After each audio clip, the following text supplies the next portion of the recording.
You know what my favorite thing about Twitter is? When you're watching a show, especially if it's week after week after week, or maybe a brand new movie just came out, you can go on Twitter, type in that hashtag, and you can find other people such as yourself who's watching the same show or watching the same movie. However, though, what happens when you're single? What happens when you're alone? What happens if you don't have any friends? Or better yet, maybe everybody's just busy. So you end up watching a movie and you have no one to talk about it with, especially if it's like a really good movie. And then the next person you do finally talk to and say, hey, you should check out this movie. Now you gotta wait till they check out the movie because you don't want to spoil it for them, of course. But at the same time, it's like, dang, I have nobody to talk about this mind-blowing movie with. And that's why I created this channel, so we can watch movies together. Hey y'all, my name is LorenEleece and welcome to my channel. So today's very first movie, we are talking about the inevitable defeat of Mr. and Pete. Oh my god, that is such a tongue twister. Woo, I did it. Okay. Probably redid that line by itself like 20 times because say that fast. Inevitable. You see what I'm saying? We're here. Okay, cool. So I wrote my notes on my computer, so if you see me look this way, that's why I'm looking that way. It's because I typed it all out while watching the movie. This movie is sad. Disclaimer, sad, okay? If you're going to watch this movie, make sure you watch something funny afterwards, whether it be a funny movie, cartoons, anime, something, very much something to get your head out of this movie. It is so sad, but the acting, amazing. The storyline, amazing. I actually recommended this movie to my parents, and let me tell you, they were so mad at me. They was like, Loren, why would you recommend this movie to me? Like, I had to stop in the middle of the movie, collect myself, and then watch the rest. It's a sad movie. It is, but it's a great movie. And you should watch it.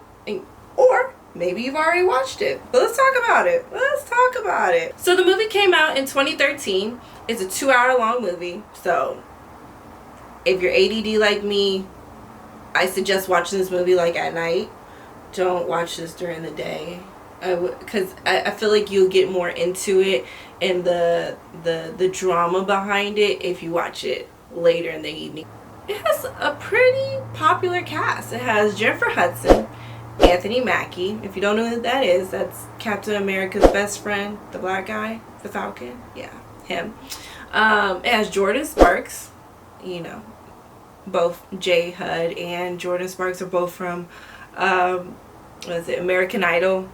So yeah, all of them are in this movie, but I definitely want to do a special shout out to Skyland Brooks, who played Mr., and Ethan, I don't know how to pronounce his last name, Dizon, I think it's Dizon, maybe, I don't know. He played Pete.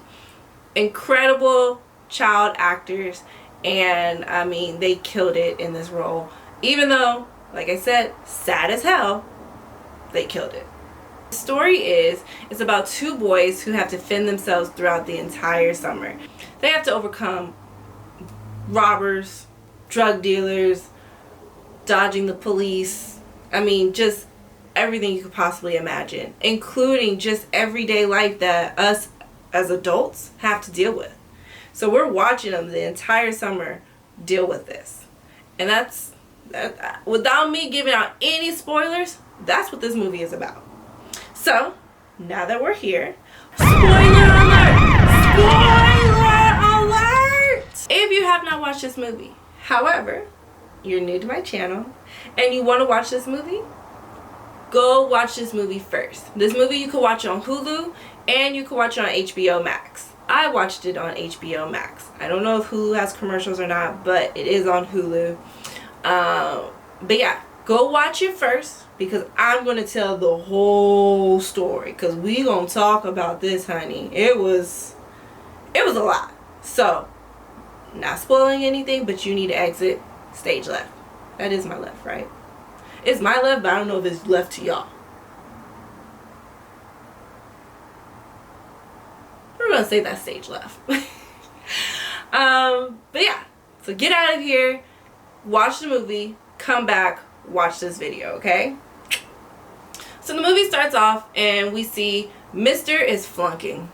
He is flunking. I don't know if that was a test. I don't know if that was the end of the year essay. I don't know. But he got a big fat F. And he's going to fail. What grade was he in? Like 8th grade? I think it's 8th grade. But yeah, he's about to fail 8th grade. So he goes to the restroom. Not sure if you noticed this on the wall, because it's very early on in the movie and we are not very aware, of course, in the beginning. But on the wall is a message basically describing that his mom is a hoe. And if you want to have a hoe, call Mr.'s mom. How they know that, why they know that, I do not know, but they wrote it on the restroom wall. And now the crazy part is Mr. supposed to be 13 years old. I'm gonna let you know now, throughout this entire movie, I just could not stop thinking, this boy did not look like he was 13. 10, 11 at the most. But 13, he did not look like a preteen. Now, his mind, I'll give him 13. But he definitely didn't look older than like 10. Okay, maybe 11. He didn't look like he was preteen or a teenager, okay? He asked his teacher for a ride home. And at first I was like rooting for him, like, yes! Ask for a ride home, ask for some extra credit, ask to make up the test, ask for extension, whatever you need to do so you don't have to flunk. But no! Mr. gets in the car. He's riding with his teacher. His teacher's like, there's really nothing I can do. I hope this wasn't just a ploy to, like, get you to pass. And Mr. gonna say, F you. Mr. Baby. Saying F you is not going to get you the extra credit. I mean, this is a horrible introduction to see, like, Mr. is aggressive. But not even in the right way. However, though, what I didn't understand is, as an adult, Mr. Teacher, whatever your name is, Mr. Carey, as an adult, I understand the kid just said F you. But who honestly pulls over and drops the kid off on the side of the road? We're adults here. We're adults. Who does that? If anything, I'm definitely driving you home so I could talk to your parents and let them know, A, you're flunking, and 2, you just cussed me out in the car, and 3, why does your kid need a ride home from school? Personally, I'd want to see what your living conditions are. But you know what? You honestly had to have a teacher who obviously cares. And, you know, since teachers are underpaid, it makes sense why he probably just doesn't give a damn. So the movie is centered around Brooklyn, and I'm going to tell you now, since I used to live in New York, that is not Brooklyn. That did not look like Brooklyn. They could sit here and say it was Brooklyn. It did not look like Brooklyn. It looked like the Bronx. Maybe even like Dykeman area. It did not look like Brooklyn, but okay. So it was in Brooklyn, apparently. So as he's walking inside, he's immediately bumped into this family. I don't even want to say family, but I'm going to just say dad. He's bumped into a dad getting arrested, who lives in the same housing projects as him. And they're arresting him, and then he has a little boy, and they're like, all right, kid, you're going to River Run. And the kid's like, heck no, River Run? No way, and tries to run away. Okay, kid, I understand. Why'd you run to your dad? I mean, you almost had it. You could have ran away, but you run to your dad. That didn't make sense, but okay. So yeah, so apparently what we have learned just from that little snippet alone we learn that this place that they're sending kids is awful. Awful is it, honestly, just from them describing it. What's that jail in New York? I can't even think of it. What is that jail? Y'all know what I'm talking about. Rikers. It must be like the kid version of Rikers, because the way that kid's like, River Run. Oh wait, I keep saying River Run. Riverview. The way that kid says Riverview, I mean, it must be bad, right? So anyways, throughout this entire movie, Mr. has a goal in mind. Like, this is what gets him out of bed every day. This is what gets him going. He wants to audition for this TV show that's supposed to film in Beverly Hills. So throughout this entire movie, that's what we're watching. I'm sorry. Throughout this entire movie, that's what we see him going for. He's practicing it. He's studying it. He writes it on the calendar. Like, this is his goal. This is what he wants near and dear to his heart. So Mr. goes upstairs, and this is our first time seeing Pete. Pete is this little Asian boy whom, when we first meet him, he's just kicking it in Mr.'s bedroom playing his video games. I would like to note that this is a pretty nice apartment. Pretty nice. I mean, the kid had a lot of video games. Had his own room, TV, place looked pretty clean. I mean, I've personally been to people's homes in the projects, and it don't be looking that nice. I'm just throwing that out there. But yeah, so this is our first time meeting Pete. So his mom is like, hey, go get some food. Here's my EBT card. Go and get some food. This is our first introduction to Dipstick Bully. That's what I'm going to call him, because either he's a dipstick or he's a bully, or better yet, he just eats dipsticks all the time. Whatever. We are introduced to him because he's actually in the bodega with Mr. and Pete as they're looking for food. He's in there stealing candy. Of all things, he's stealing candy. And Pete catches him and is like, that dude stole. Now, I don't know if Pete is just that innocent. I don't know if Pete is just Jiminy Cricket in this movie, where he just has a good conscience, but he's like, yeah, that little boy stole, so he obviously didn't know hood code. And so yeah, Mr's like, yo, shut your mouth about it. Mr. goes up to the front and he's attempting to pay with the card that his mom gave him, which I guess her name really is Gloria, now that I just thought about it, because I know when I initially watched this, I was like, do we know if this is her EBT card? But this is our first introduction to the bodega guy, and that's how I'm going to describe him, because bodega guy. He tries to like run his card, and when he runs his card, the card declines. So I don't know, I just felt there was a little hostility. I don't know if him and Mr. has some prior beef or what, but he was very hostile. You know what, as that came out of my mouth, I didn't realize that we're talking about a little black boy. So maybe I shouldn't be so shocked that he was hostile. Okay, so I'm gonna take that back. But anyways, the bodega guy was very hostile to him and was like, ugh, card declined.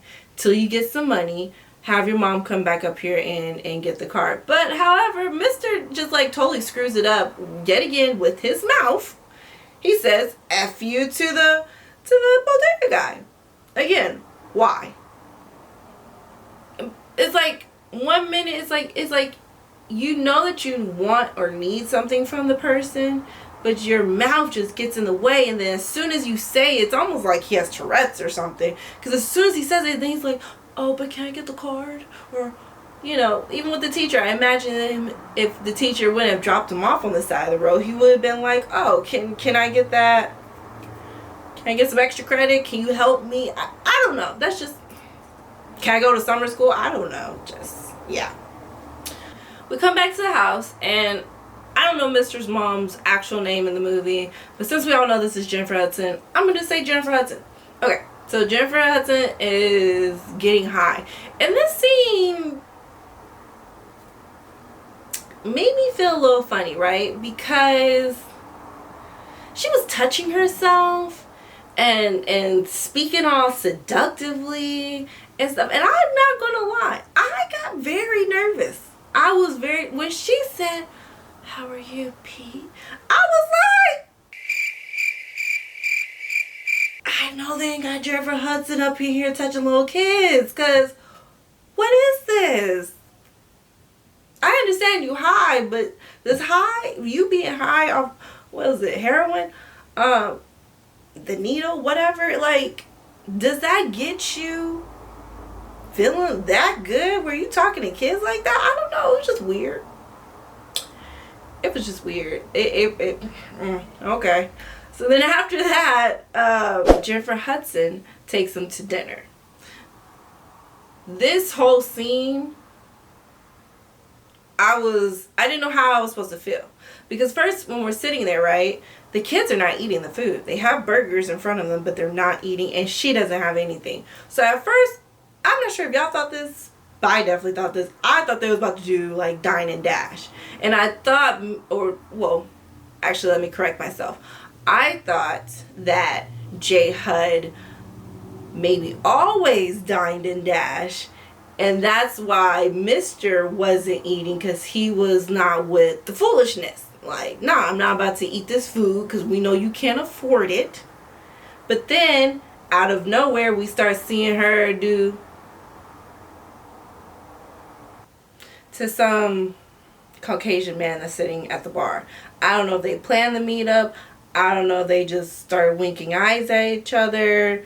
I don't know if he just knows that she gets down, because even if you went to Vegas, right, and you're in the casinos, people tell me all the time, like, oh, you could tell who's a working girl. So I don't know if they actually knew they were going to be meeting up together, or he could just get a vibe from her and was like, yo, was good, you know what I'm saying? So anyway, she goes into the restroom, and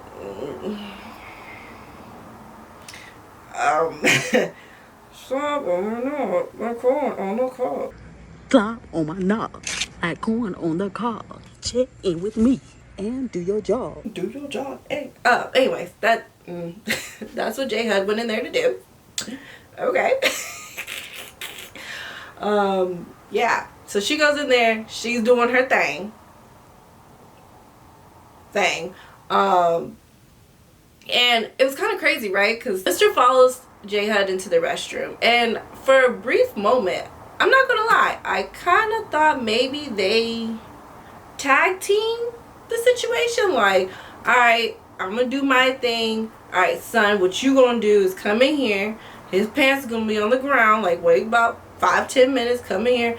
Pants are going to be on the ground. You dig in the pants and get the wallet. That's what I really was thinking was about to happen. That's not what happened. At all. Instead, Mr. just being nosy. Like, people already write on the restroom walls what your mom does. You're 13 years old. You see what I mean? You see what's going on with your mom. Why you went in there to further see something that was definitely traumatizing to you, it's beyond me. But yeah, he was just being nosy. And then afterwards, when she comes back out, then he's going to put her on Front Street in front of everybody. And there were Caucasian people in there. Sir. Mister. Why would you do that? I get it. Nobody wants to see or know that their mom is doing some stuff like that. But to point her out on Front Street, like, you're this very smart kid, and that's what you do, I don't know. Didn't like that, but, you know, I get it. You don't want to see your mom like that. And I personally didn't. I knew he was just taking out his frustration out on Pete, but I mean, like, he could take that food to go, because he was like rushing Pete, like, come on, eat it all, eat it. No, he's gotta eat everything. I get it. Pack up your food, take it home with you. It didn't even look like Mr. took his food. Hold up, not that I just did all of this in the restroom that you just watched and called me out on, and then you always good with food? Boy, you wanna take that food home with you? Okay. Now, the next scene, I've never seen this movie, so I just want to let y'all know that we will be watching that movie at some point. But the movie, I actually had to find it and Google it, whatever. It's called Trading Places. It came out in 1983 with Eddie Murphy, and I cannot pronounce this Dan's last name. But anyways, we're going to watch that, so put that on your list to watch, because we're going to talk about it. I told you, old, new, we're going to watch it, alright? So yeah, he's watching it, and this is where we really see him like trying to hone in on his acting skills, because it's like, I understand there's this audition, but can you act? So this is really the first time seeing that. After he finishes his bowl of cereal, he like goes into the couch and he's looking for coins, and then we don't know what he's getting these coins for. Obviously we're thinking it's for a meal or something, but he goes to the bodega, which he just got banned from.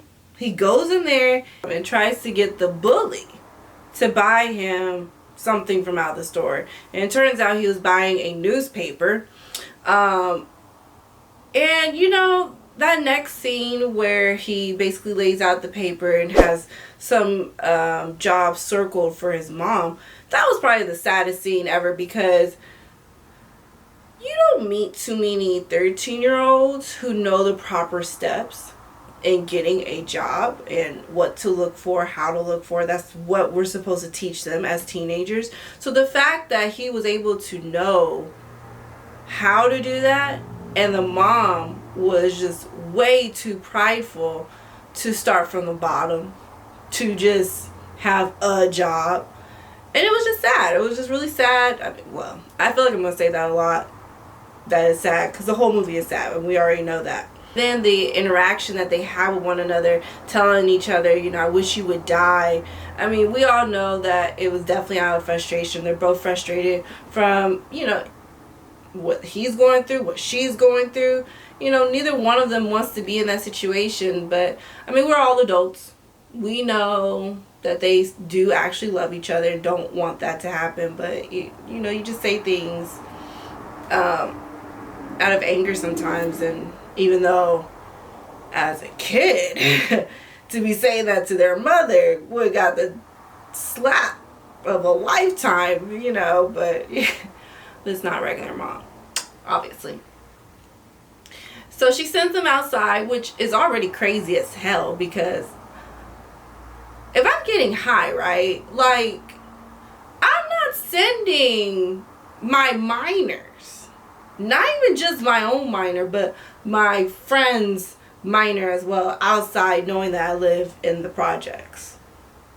I mean, what, she sees enough.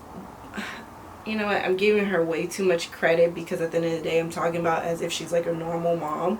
But I mean, like, but still, like, that's kind of crazy. At least if I'm high, go in your bedroom, stay in there. Like, that's what we have a bedroom for. Let them stay in the house. Like, okay.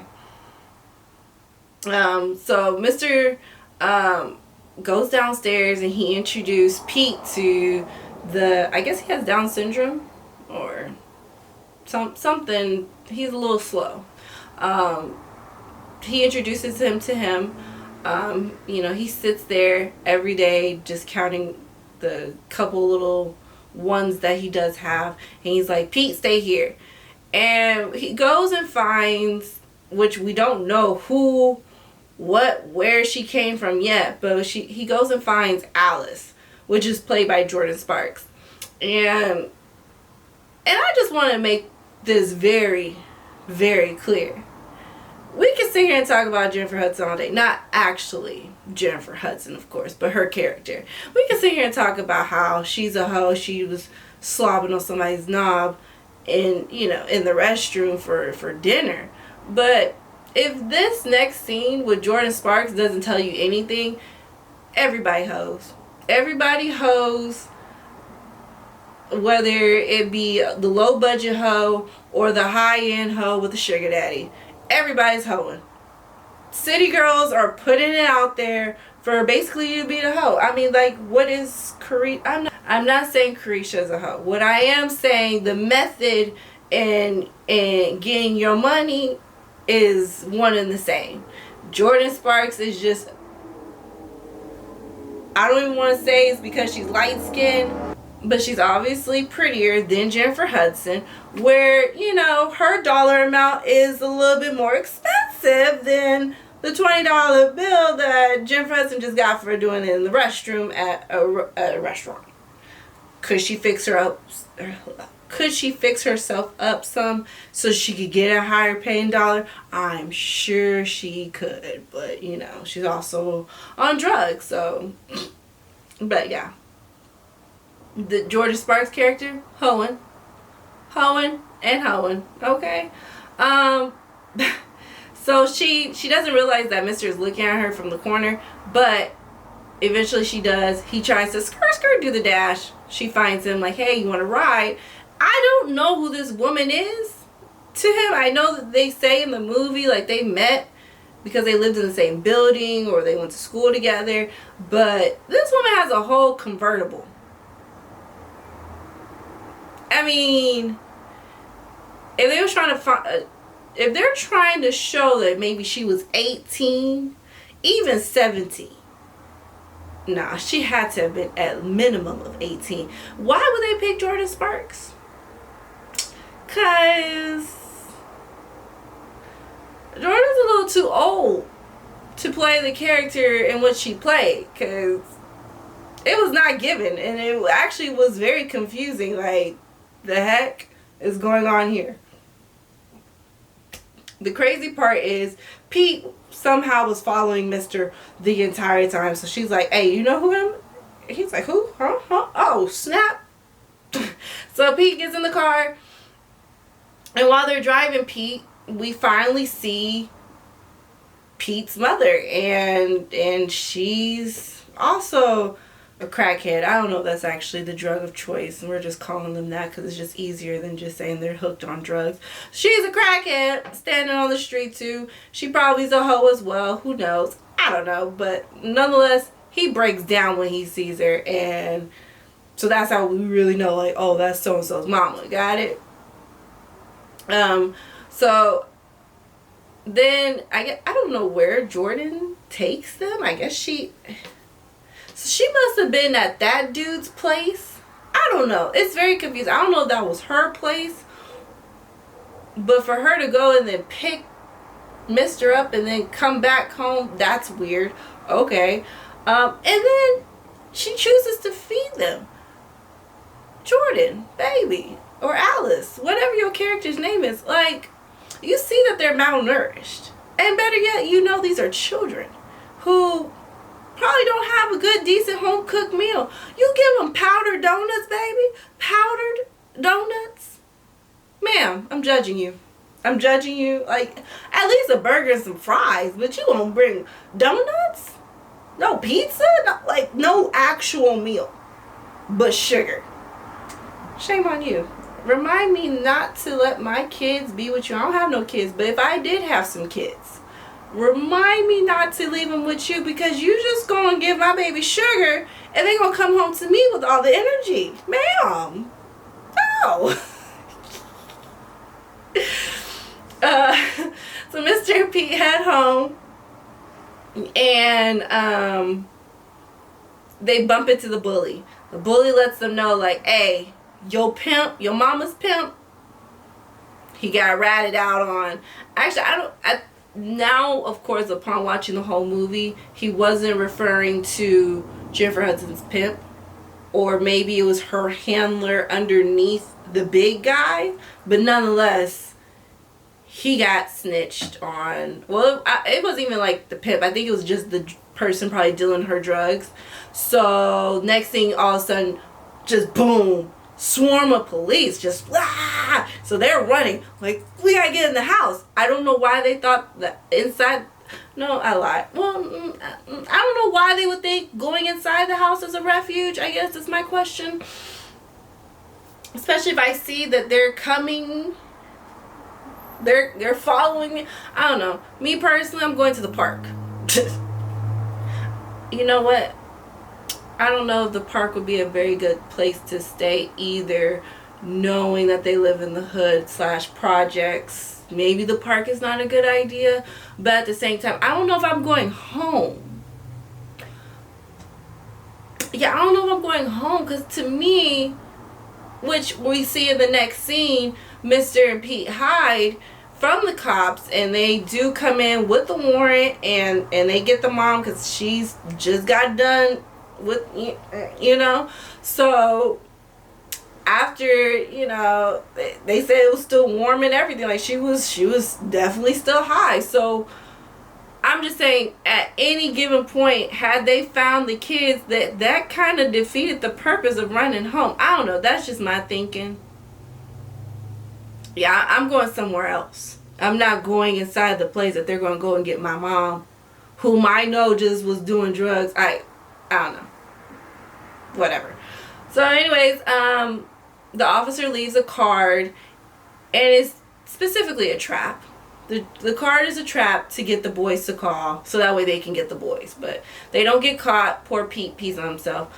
So after that, they're like, you know, now we gotta survive. Pete didn't really understand, because, you know, he's just so naive. And they say that little boy was 10. That has to be a lie. That boy didn't seem no older than like 6 or 7 years old. He was so green. It's so funny. When I lived in New York, that's how I learned that saying of, oh, you're green, because I didn't know what that means. So it's kind of crazy that I'm saying about somebody else who's living in New York that they're green. But full circle. Full circle. So yeah, we're watching now the boys just survive off of anything they can find. Canned food, weird concoctions, bread and ketchup. This is a lifestyle that I've never had to endure. I don't even know what that's like. Like, they put green beans and I don't even know what sauce that was. SpaghettiOs? I don't know, but it was sad. It was definitely sad to see. But you know what? They were surviving. I gotta give it to them on that one. I mean, I guess at any point, our natural survival skills, like I always said, I would survive The Walking Dead. Because I watched The Walking Dead to know how to survive. But anyways, that's not the point. The point is survival skills come in, and we're watching them survive. However, though, the entire time that was going on, I would say for majority of the movie, I was scared that they were going to turn off the lights. Are they going to turn off the gas? Are they going to get evicted? Like, all these things are in my head, because we don't know how far behind she is. If she ain't got no money just to get some groceries, we don't know how far behind in her bills she is. I don't even know at this point how long it has been, but they were trying to stay relatively in the house because they're dodging police. And so at some point, Mr. decides to take Pete home. This was sad because, first of all, there was a neighbor that lived across the way, and he knocks on the door like, hey, do you know when his mom will be back? Whatever. She's like, oh no, she's gone. And she lets it be known that she has previously babysitted Pete. So Mr. is like, let me push him off to her. However, just without no one saying anything, but still just, we can sense that vibe. We knew that that woman had been doing something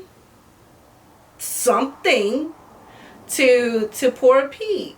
Poor little Pete. And but thank goodness, before Mr. fully leaves the whole vicinity, he felt that feeling that we were also feeling and decides to go back and get Pete. So that was good. I'm glad he was in tune with that. I really don't know how he was in tune with it so quickly, but I guess maybe he, you know what, you're from the hood, you're from the projects, you see a lot of things, so, you know, hey, he saw it, or he could sense it, or knows about it. I don't know.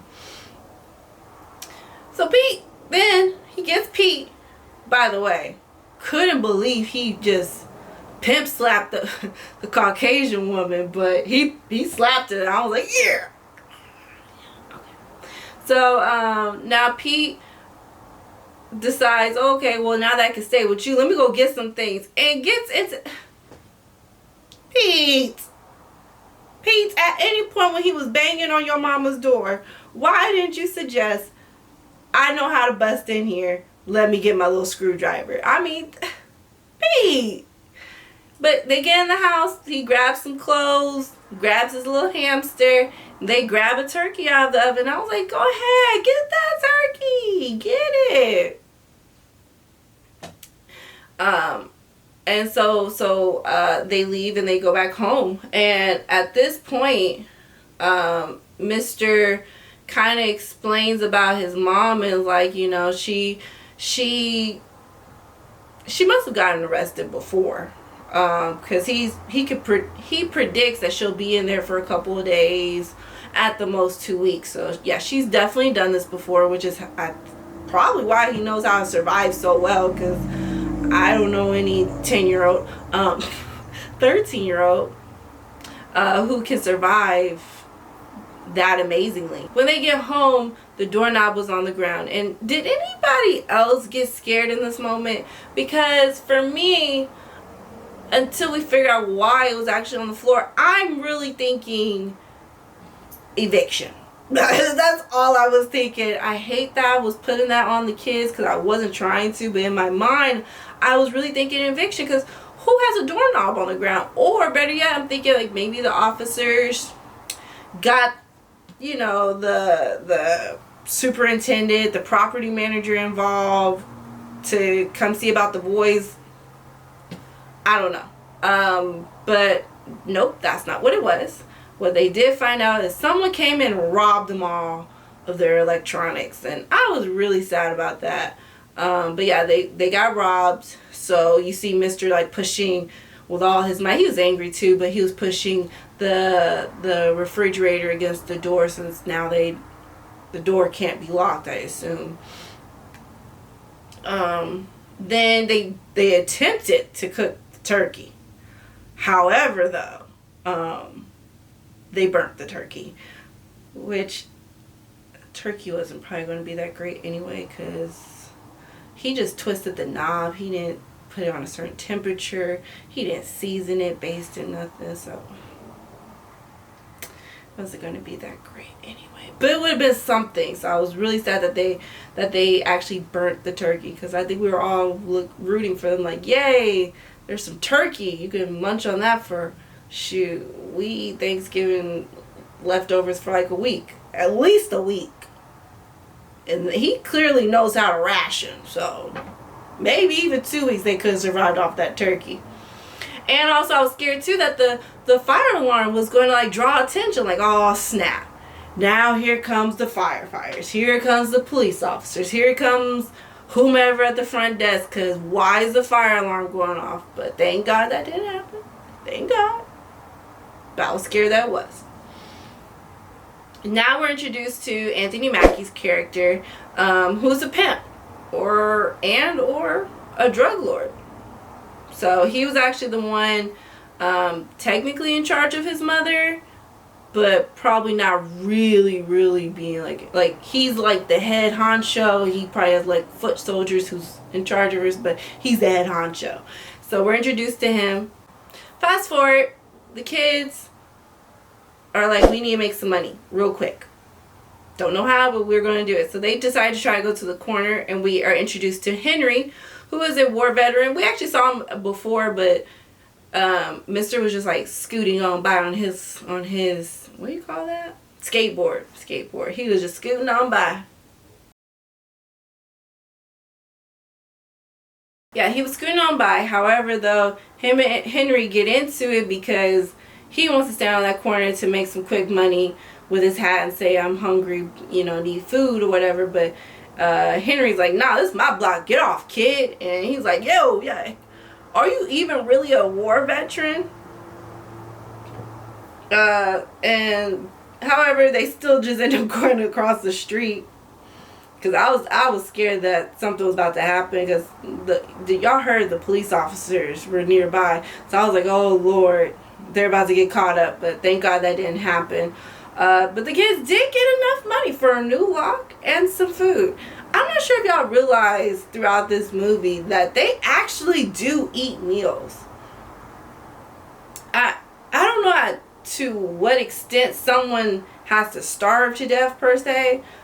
And I also don't know how many days are lapsing by. But what we do see is that at least they are constantly eating. Maybe it'd be the first time in like 4 or 5 days or 3 days or whatever. But we do know they are eating. So they had half of a, look like a good old croissant sandwich if you ask me. And it's just sad that they can't even like walk without like ducking.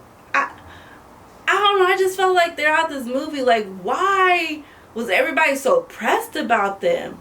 Granted, to us, they're in the streets a lot. But it didn't really, from the way they were speaking, it didn't seem like they were outside that much on purpose, that they weren't outside that much. But yet, however, they go outside and it's like, ooh, can't dodge from him, gotta dodge from that. So I don't know, they just were heavily just knew that these boys are out there and they're just like going crazy about fighting these two. But I don't know, it's crazy to me. But anyways, at this point we do learn that now it's been longer than 2 weeks at that point. And so Mr. tries to play off a fake voice and he calls up to the police station and finds out the mom has been out for days. I don't know exactly how many days, I don't remember, but been out for days. So how unfortunately though, it alerts the police because once again they left that card to set up a trap so they would call to figure out where their mom is. And that's what happened, and the police come and they try to check the apartment, but thank God they weren't making too much noise. I just was scared the whole time too that they was going to be making too much noise for anybody to know that they were in there. But good thing. Later that night, Mr. sees the robbers and that entices them to be like, you know what? We need some money. We need this, whatever. Our turn. So they go and tries to steal. And Pete scared the bejeebies. Yes, the bejeebies out of me with the gun. Like, why didn't any neighbors report gunshots? Why? Of all things, why did they not report any gunshots? I don't know. Maybe they didn't know it was a gunshot, but I just feel like if we live in an area that's not the safest, the last thing I'm going to do, well, if we live in an area that's not the safest, the last thing that I'm going to do is not call the cops if I hear gunshots, especially if it's like just next door. I don't know, I just be thinking about like Fatal Attraction. I think that's what comes into mind. I think about Fatal Attraction and how, you know, somebody hears a gunshot and they call and be like, oh, the husband killed the wife. So obviously they heard the gunshot, which made them call the cops. I don't know, maybe in the hood they just mind their own business, like, oh, I heard a gunshot, stay out of it, stay in the house. I don't know, but why no one report it? So they end up taking, I guess, just a bag of chips and the EBT card. I don't know why they didn't take both. He said, oh, we don't want nobody to know that we were here. However, though, there's a whole bullet in my white refrigerator. I'm going to know somebody was there playing with my gun, I guess. I don't know.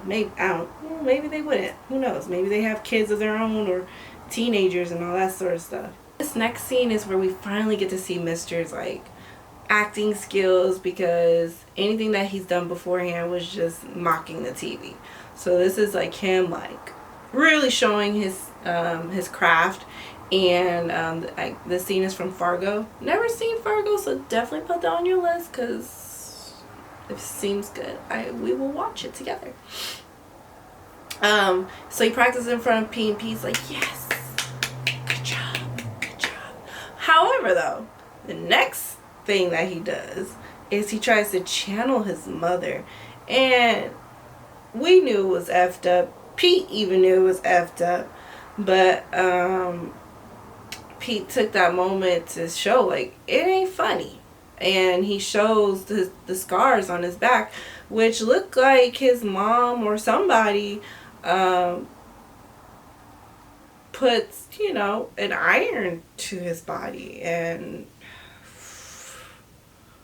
whew, that was hard. But after that very sad scene, we finally get to see the kids being kids. Later on, they go to the store with the new card. Like, they go to an actual grocery store. And they shop till they drop. When they get to the register, and just like I was telling you before, there's no pin in that envelope. So since there's no pin, they have nothing to type with. So, and once again, where I feel like, why does everybody keep watching these boys? Granted, they said that it was late at night, so since it was late at night, kind of vaguely makes sense. Maybe that they was looking at them like, why are these little boys out this late? And maybe in their eyes they look homeless. To me, they didn't look that homeless, you know, to be like, why are you in here, or staring at them extra hard. But I guess enough to be like, okay, maybe they're trying to steal. I don't know. Maybe it's just normal where they're at. So Mr. gives the grocery attendant, what do they call those people? Yeah, I was right. Anyways, he gives him the performance of a lifetime, basically saying that his mom, it's his birthday, he just wanted to buy groceries, and they have to buy groceries late at night because people will rob them. It was enough for the guy to be like, all right, y'all can take these groceries, I guess without paying for it or whatever, but they got it. And so, but then they leave, as they're leaving, they run into Henry, and he leaves fruit for them.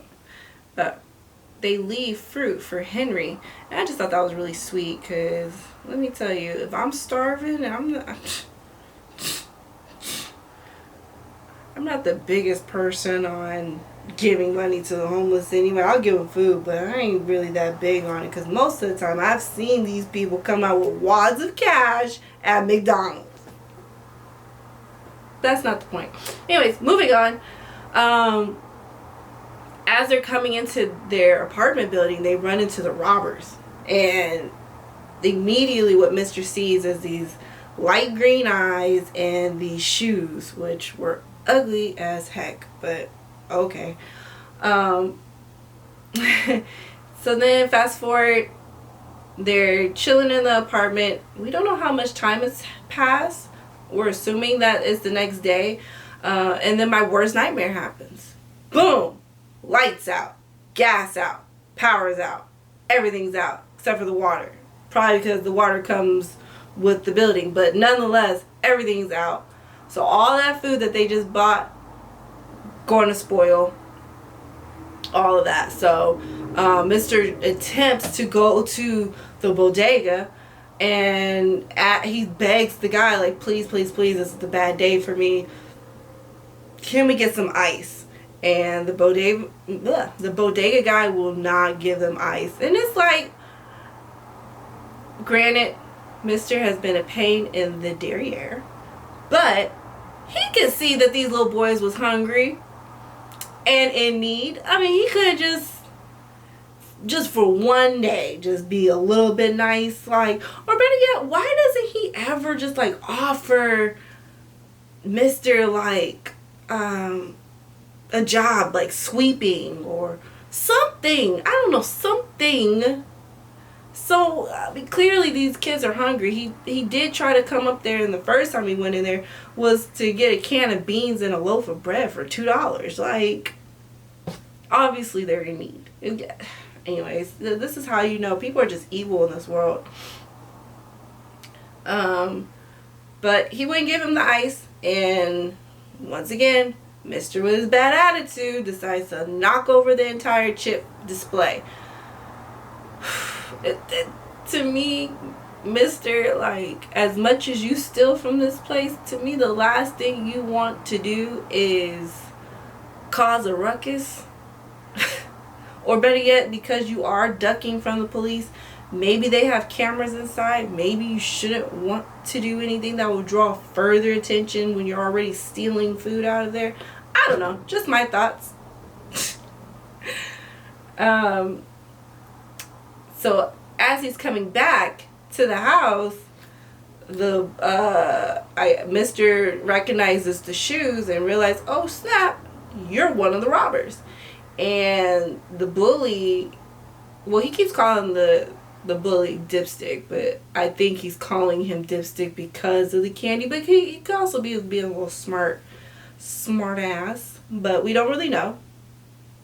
So the bully ends up beating up Mr. real bad, and I just want to know, like, sir, I don't know how old you are, but you clearly old enough. Why are you picking on little kids? Especially when you are very much aware that they are without, not homeless, but hungry. And you gonna pick on children? Like, sir, get it together.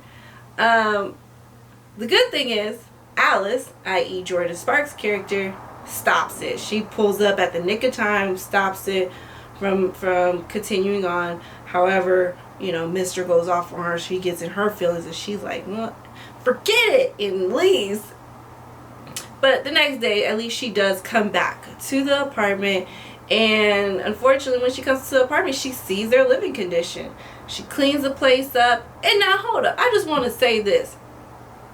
Knowing that their living condition, ma'am, he told you not to open that refrigerator. Granted, I was not expecting to see how nasty that refrigerator was, but maybe to keep in the cold air, and you just gonna open it anyway, ma'am. Gosh, people ain't got no sense. But okay. So yeah, she sees their living condition. She cleans the place. She gets them some food. Thank God she gave them some food and not powdered donuts like she did earlier. And so then her and Mr. go off to the side and they're talking. And she's like, yeah, I gotta go because she gotta go meet her sugar daddy. And she's like, I'm gonna break up with him because he wants me to do this and this and that and that and that. And I don't know. I'm gonna get to my thoughts on that because that whole scenario is weird as well. But she promises to come back, and Mr. then gives her a kiss. Now, once again, why did they pick Jordan Sparks to play this role is beyond me, because she is way too old to seemingly seem like they were peers at any given point. Even with it being, what, he's 13, let's just say she was at minimum 18 years old, which she looks way older than that. There's a 5-year age difference.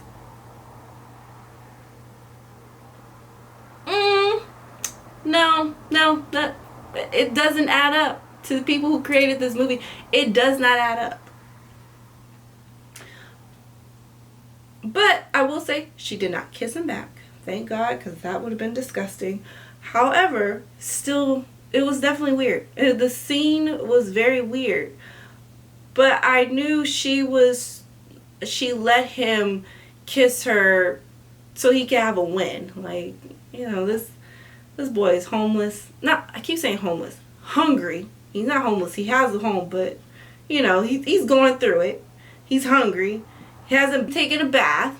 Or at least he hasn't washed his clothes. It looks like he's wearing the same shirt almost the entire movie.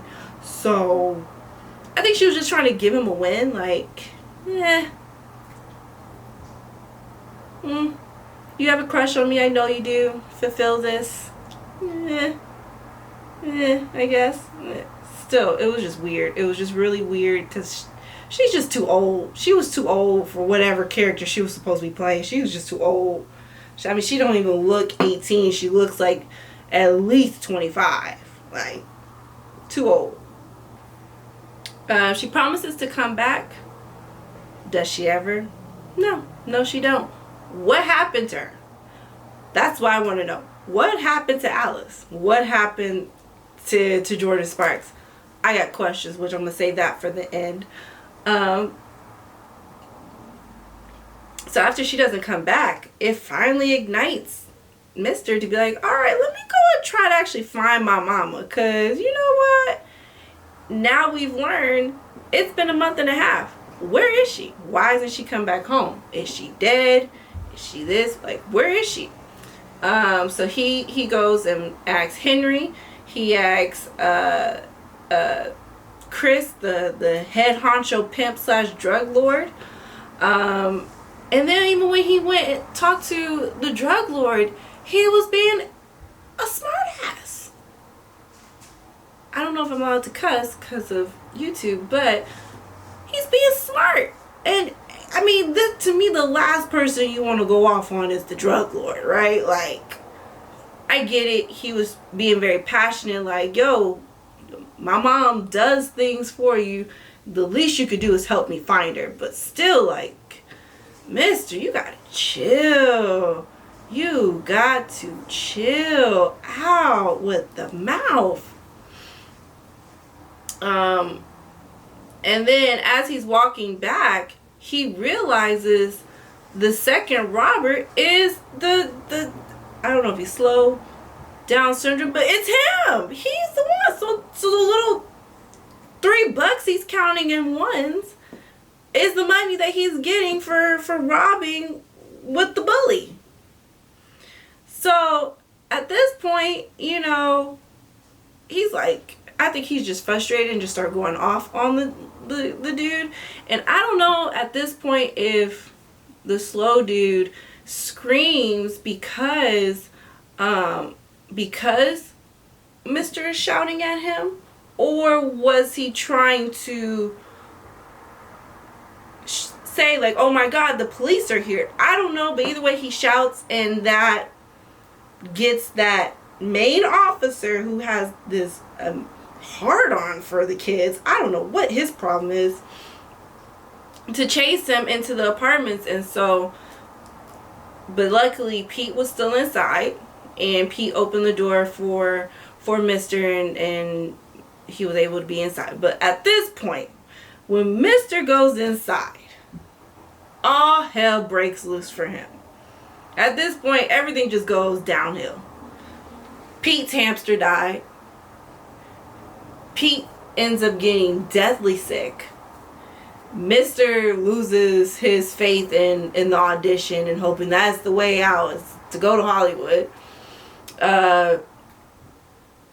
But sweet little Pete, you know, helps him say, no, we still gonna do this audition because we don't know where this may take us. This could be our way out. You know what I'm saying? So he takes Mr. to the audition, but unfortunately, they get to audition. He can't audition without a parent or an agent. So there goes that. So the little hope that we all probably had at this point has gone out the door. It's gone. It's left and coming back.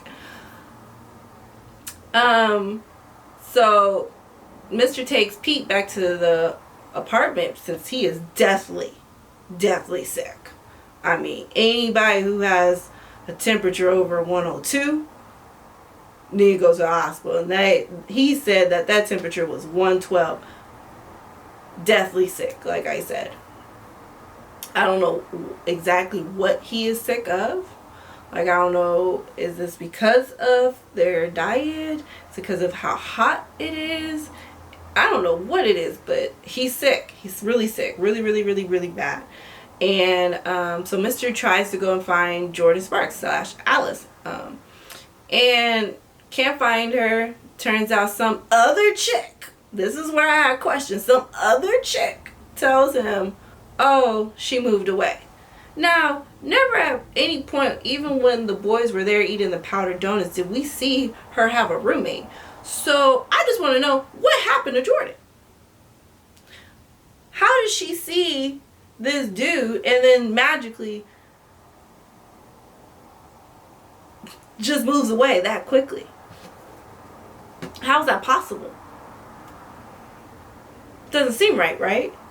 Because to me it doesn't seem right. I started to think like maybe that dude killed her, because we never see her again. And I don't think she was cold-hearted enough to not try and help the boys, especially after seeing their condition. Granted, it could have been that kiss. That kiss could have made her be like, you know what? Let me just mind my business because this little boy likes me too much. I don't know. But at the same time, it's like, you just leave the boys hanging. I just can't imagine that. I just can't imagine that. So I feel like something happened to her. And there needs to be a whole nother spinoff on what has happened to Alice. Period. So, and also too, was Alice like in a concubine? Because why is there other women? Did that man have multiple women in that one apartment? Was he financing like 3 different chicks in the same like building? Like they all lived across the hall, but they're all seeing the same man. I don't know. The whole thing was just weird. Anyway, they need a spinoff on what happened to Alice, and also a backstory. They didn't give a good backstory for Alice because that was her whole story was weird, real weird. I would much rather that been his sister or something because it didn't make sense. It really didn't. Since Alice / Jordan Sparks, the quest to find her was unsuccessful, he comes home, and before he can even get into his building, we see police officers chasing very sick Pete. And unfortunately, it was nothing Mr. could do. And thankfully, and I oddly say thankfully, but thankfully Pete threw up because the bully, Dipstick, decides to snitch on Mr. and say, hey, here's another one. But because Pete threw up, the officers was like, let's just handle this one. We'll get the other one next time. But Mr. does run away, and who's watching the scene the whole time is Chris, the head drug lord, right? And the bully ends up actually snitching on himself to Chris that he, in the grand scheme of everything, is really the reason why Mr.'s mom is in jail, because the lower level guy that's over her, the bully snitched on him. His name was Curtis. Curtis is above Jay Hudson, and then is Chris. So he snitched on Curtis, and that's how they came looking for Jennifer Hudson.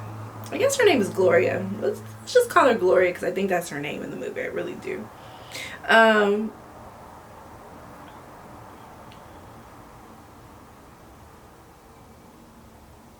So, serves him right, the bully. It serves him right that Chris decided to say, let's go on a little ride. I don't know what happened to him, but hopefully it was I shouldn't wish that on people, even though this is a fake story, but still, hope he did.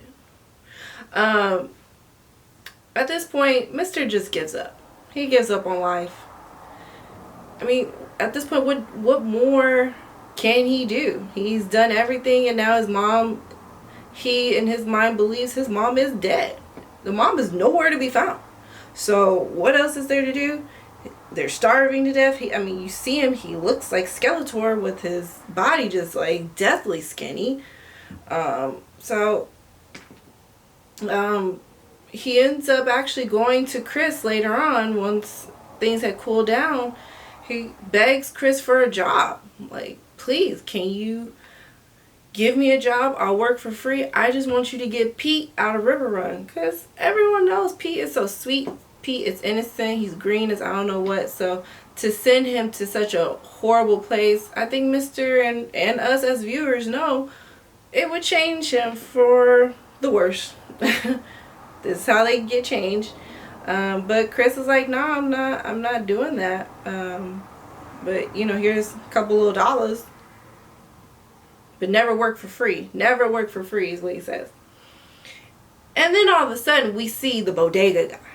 Now, I thought in this moment that the bodega guy is seeing Mr. beg for work. That he had a part in his heart that was like, wow, I don't want to see this kid go down the wrong path. Let me go and, you know, help the kid out. Let me take him under my wing. Maybe let him sweep my floors. Something. Wrong. The bodega guy actually ends up, like, choking Mr. almost to death. If the officers wasn't already looking for Mr., they would not have been able to save him in that moment, because the bodega guy was so fed up, which is completely heartless of him. I get why he was mad, but to be that mad and to want to kill a kid, psychopath. Psychopath. Like, there's nothing even say more to it. He's a psychopath. But yeah, the officers saved the day. But unfortunately, they took the bodega guy and Mr. So, but I did think the car ride with Mr. and the officer was definitely something that Mr. needed to hear, because us as viewers definitely wanted to commend Mr. of his accomplishments that he's done so far. No one may have known everything that he had to do for them to survive during the summer without his mom, but nonetheless, if you can do this at 13, imagine what you can do when you're grown. Imagine what you can do when you actually have money. Imagine what you can do. You can do anything if you have that sort of drive and cleverness at such a young age. I still say he's 10 years old, but anyways. But to have all that and to do it so young, you can survive anything. And that's basically what the officers told him. But they still take him to River Run. But he does see Pete, and Pete is feeling a lot better. Unfortunately, though, Pete has been beat up already. I don't know how long Pete has been there, but which I don't think is more than a day. I don't think. I could be wrong, but I don't think it's more than a day. And they're already beating up on the poor little kid. So that then makes Mr. fight the other boys, because, like, why are you picking on him? I get it. Y'all all just mad at your situation, but why are you picking on Pete? Leave Pete alone. Dang, everybody picking on Pete because he's little and naive. So finally, we're at the end. Finally.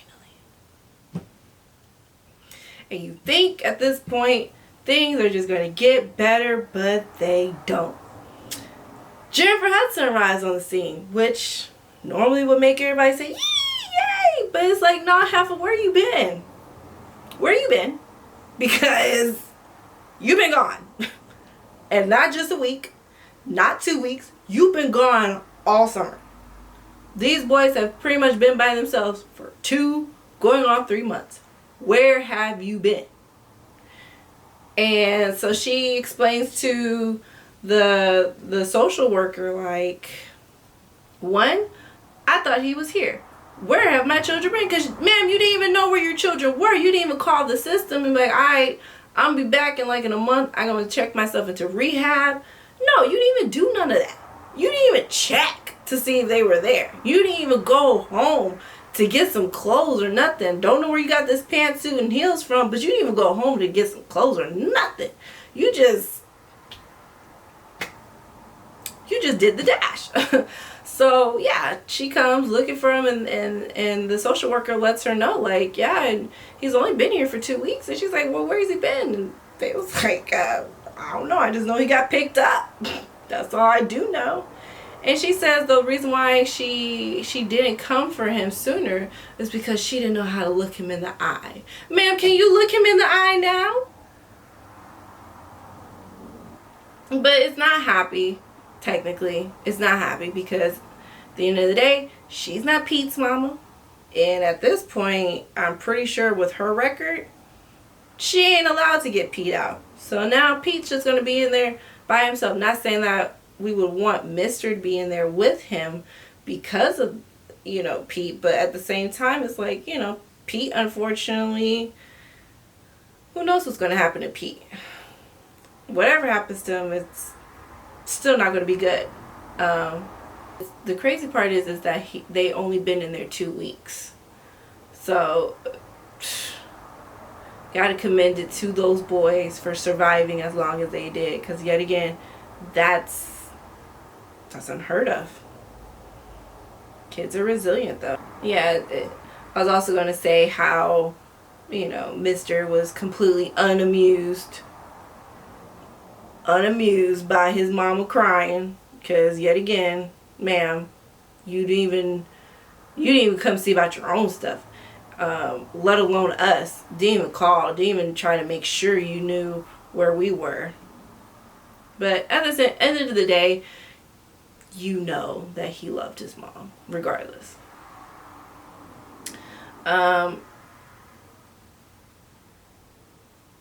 So yeah, the end scene is Mr. after all that ends up repeating the 8th grade, and his newest assignment was to write about his summer, and that's how he writes the inevitable defeat of Mr. and Pete. Who got through that?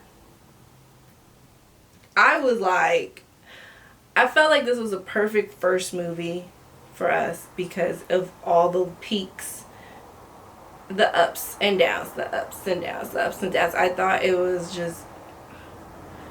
the movie was phenomenal. It was phenomenal. Was it sad? Yes. Unfortunately, it was devastatingly sad because no one wants to think of children that way, but these things actually happen all the time. And like I said, I'm going to put that link down below where my mom told me about this story from Houston of this woman and her kids, and that was a sad story too, but I just wanted to show like how it does happen. There are people out there who are just not really fit to be, not even really, but definitely not fit to be parents. But yeah, I did have a couple questions at the end here. One, I wanted to know, Mr. Pete, I don't know if,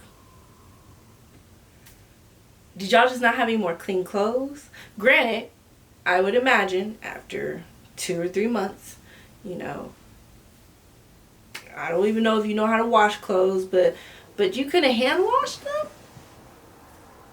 You did have water for seemingly a long time. Even at the end, you may not have had hot water, which is only good for whites anyway, but you did have cold water to hand wash your clothes. Y'all didn't have to. These are kids, so you can't really expect them to have a grown-up mind, but considering that he knew to tell Pete he stinked, considering that he knew to throw away those dirty drawers because Pete wasn't wiping his ass, I just had to ask the question, y'all couldn't hand wash your clothes? Y'all didn't have any more clothes to wear? It just seemed like maybe y'all didn't have a big closet to begin with. I don't know. Okay.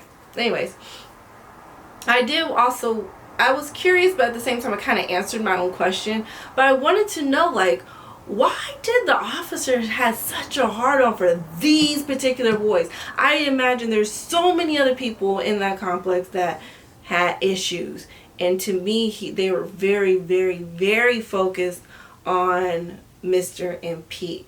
But then at the same time, which is why I said I answered my own question with it, is as an adult, you know, if I know that there are children that are without their mother or guardian or somebody, I probably too would keep constantly like going back to check and try to find them until they were found, because I know that they're out there and I know that their mom's gone. But the only reason why I say that doesn't make sense is because the mom got out relatively quick. So that didn't make y'all like chill out, like, oh, okay, mom's out, maybe they'll find the boys. I don't know, I don't know, that's just kind of weird to me. And then another thing is too, like, okay, even it's New York, right? New York has subways, buses, taxis, whatever. Is it not crazy to assume that after a while the kids wouldn't naturally just go to another relative's home, like their grandmother, aunt, uncle, somebody else. Is that weird to assume that? I think that, which, these are the reasons why we can't assume things, because we don't know the story. And if we do assume these things, who knows what would have happened to Pete had they not kept being persistent about them. He could have died from being that sick. Who knows? But to just not assume, like, I don't know. I just feel like us as normal people, I would probably assume, like, oh, okay, we haven't heard from the boys yet, because they didn't even call for like 3 weeks or so. I would just have probably assumed, like, oh, okay, maybe they found their grandmother or something. I don't know. That's just my thought. Unless they questioned the mother at the jail and was like, hey, do you have any relatives that the boys could have gone to or whatever? And then she's like, probably like, yeah, no, there's nobody else. Then, okay, I could kind of see it. Anyways, these are just questions that was just flowing in my head throughout the movie. Also, another thing. Mr. is very smart. We've already realized that. He's smart beyond his years. Especially with his movements. He's able to see things and all that. He clearly never thought to go back and forth to Pete's house. Because it's empty, right? The mom is missing over there too, and she looked real bad. Like, she's not even like Jennifer Hudson bad. She was real bad. They didn't think to hide out there sometime, go back over to, especially when they lost power. They didn't think to maybe go to his mom's house to see. I don't know. That's because I definitely would have, especially with them ducking and dodging the police so much. I would have been like, let's spend a couple of days here, let's spend a couple of days there. It ain't like there's something at Mr.'s house that wasn't already at Pete's house. They have the same refrigerator. Who knows? Probably no one even broke into his house and got all their electronics. I still want to know, where had Jennifer Hudson been the whole time? Where had his mama gone? Did she go to rehab? Just because you come into a nice pantsuit, because, obviously she does know how to clean up and straighten up to go to dinner and stuff. So that's why I'm like, I'm not fooled that the fact that you just come here in a pantsuit and some 2-inch heels that now all of a sudden you're clean. So where you been? Like, did you go back to the street? Did you actually go and try and get clean? I just wanted to know. I just being nosy. And another thing is, can she go back to her apartment? Because to be gone a whole summer, your lights is off, your gas is off, those things are off. Who's been paying the rent? And I would imagine that you wouldn't want to try to leave your apartment due to the fact that, one, you have to purchase furniture all over again, and also, two, can you afford, because that's really what it goes down to when your credit is bad, for having an eviction on there, you're going to have to pay more in rent. Can you afford to get a new apartment? So maybe those are too many questions for a fictional movie, but stuff that I want answered. Can she get back in the apartment? Did she just leave that behind? Like, the apartment's gone. Or maybe, you know what? Let's just say she didn't want to go back to the same environment. Let's just say that, because I would like to know.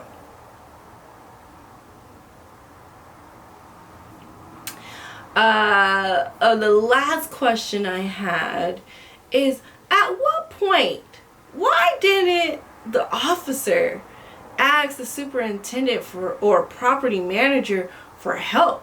Like, hey, there's some kids up in apartment E, or we suspect, if you see them, or can y'all open the door so we can double check that they haven't been here? Can we wait around to like at any point? You're the cops, the police, the law enforcement. Like, the best you could do is come and check on it every blue moon and look through the peephole. Anyways, that's all the questions I have. Let me know if y'all have some questions too down below in the comments.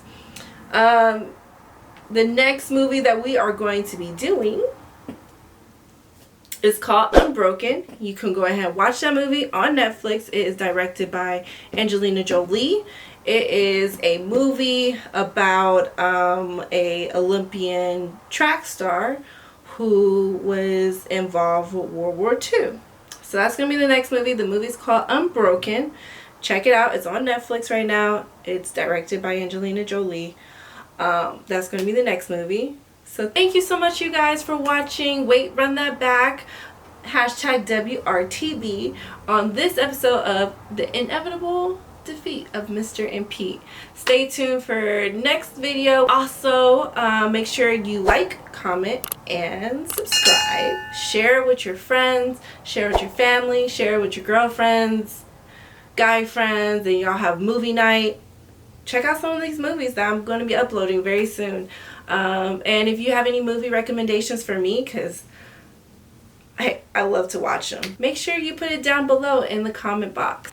If you want to follow me, you can find me on Instagram, Twitter, TikTok at LorenEleece. So same here is also the same there.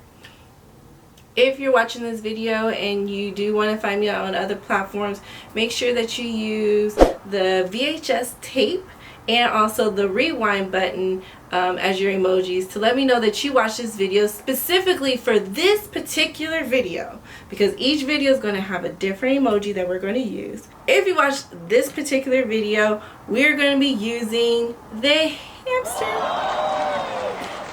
emoji to represent Pete's little hamster. Thank you guys so very much. Hope to see you next time. Mwah. My name is LorenEleece with Wait, Run That Back.